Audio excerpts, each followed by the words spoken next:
In today's video, I'm going to teach you how to export an app file from Lovable Dev. First things first, let's head over to the Lovable Dev website.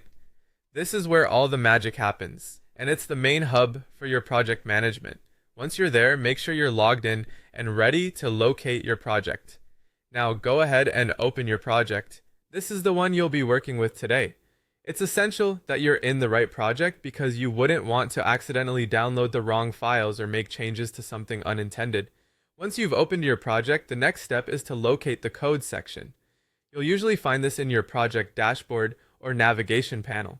Clicking on the code is an important step because it gives you access to the backend details and files of your project. Now, let's move on to downloading the project file. This can typically be done from the menu, often labeled something like download or export. By downloading the project file, you're creating a local copy on your computer, which is crucial for any further customization or hosting you might want to do later on. Be patient while it downloads, as the speed will largely depend on your internet connection and the size of your project. Once the download is complete, let's delve a bit deeper into the project by clicking on the package.json file. This file is the heart of your application. It contains all the necessary metadata and dependencies your app needs to function properly. Make sure to review this file and check for any specific features or packages you might want to modify or update.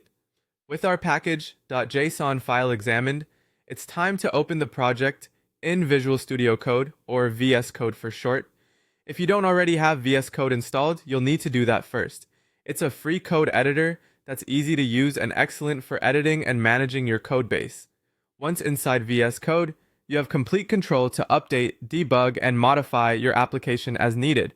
You can make those minor tweaks or major changes, whatever your project requires. Finally, after you've made all your edits and are happy with how everything looks, it's time to deploy or host your app. There are numerous platforms and services available, such as GitHub Pages, Heroku, or Netlify, where you can host your project for others to access. Choose one that best fits your project needs and follow their documentation to complete the process. And there you have it. You successfully exported an app file from Lovable Dev, navigated through the project files, and prepared it for deployment. Thank you for watching, and don't forget to explore more videos for other helpful tutorials and tips.